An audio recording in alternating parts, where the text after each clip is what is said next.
Hi, I'm Alex Colon. This is Antonio Villas-Boas, and Amazon just announced the Fire Phone. Now, we've been waiting for this for a while, and it is finally real, and many of the things that were rumored sort of turned out to be true, so let's get right to it. And the first thing that I'd like to talk about is the price, because to be honest, I'm a little surprised by the price. The phone is starting at $199 with a 2-year contract. It's an AT&T exclusive, and that's for a 32-gigabyte phone. Now, that's more expensive than I thought it was going to be.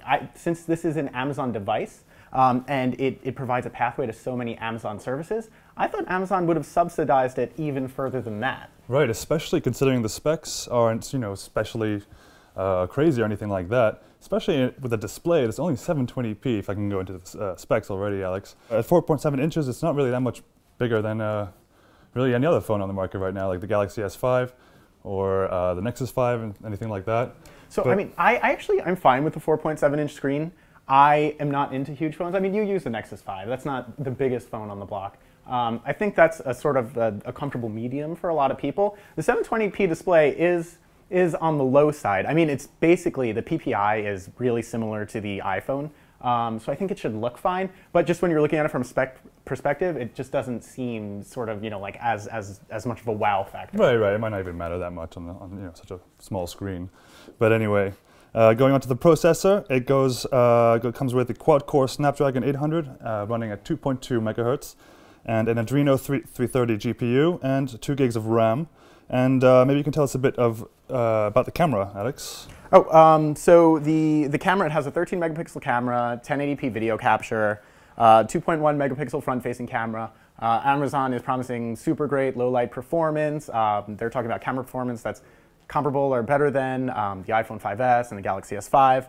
But of course, those are things, I mean, we always hear promises about cameras like that, so that's really something that we have to take and test to figure out if it's actually going to be comparable. And just getting back to the processor for a second, when you look, I mean, those specs, they're fine, but that's kind of like what we were seeing for phones 6 months ago. I would have expected for the price a Qualcomm Snapdragon 801 or something, just basically the latest and greatest. Not that the 800 is a slouch. And also, we should talk a little bit about the UI. The phone runs Amazon's Fire OS, which is it's a version of the same UI that you'll find in the Fire tablets as well as Fire TV, although all three look different. And the Fire OS on the phone looks different still. Right, it takes from the Amazon tablets, but with a little bit of tweaking here and there. It's got the usual carousel with the recent items, but also with an active widget working underneath that to sort of give you a list of the recent activity for those items. And then, of course, it's going to be running a bunch of apps from the Amazon store. And it's not quite clear yet if it'll be easy to sideload regular Android apps onto the phone yet. So we'll catch up with that and let you know later. Yeah, I mean, I think apps are really important.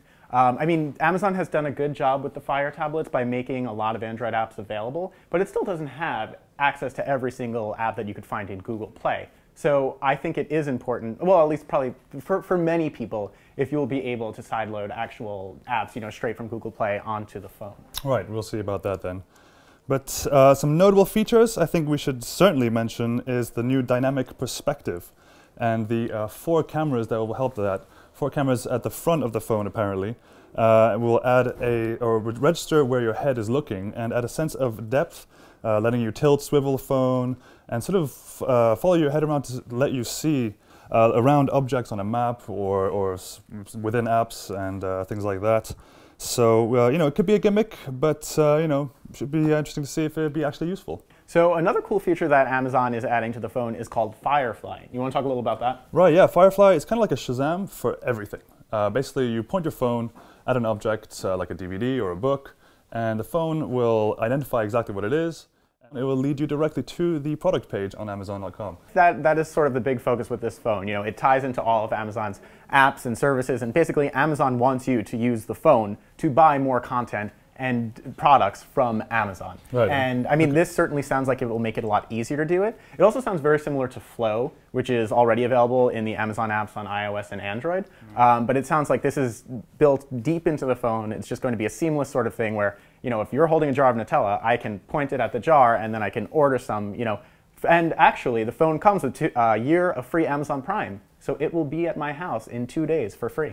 Not bad at all. Who can blame him? I would definitely have Firefly if I had build my Amazon phone.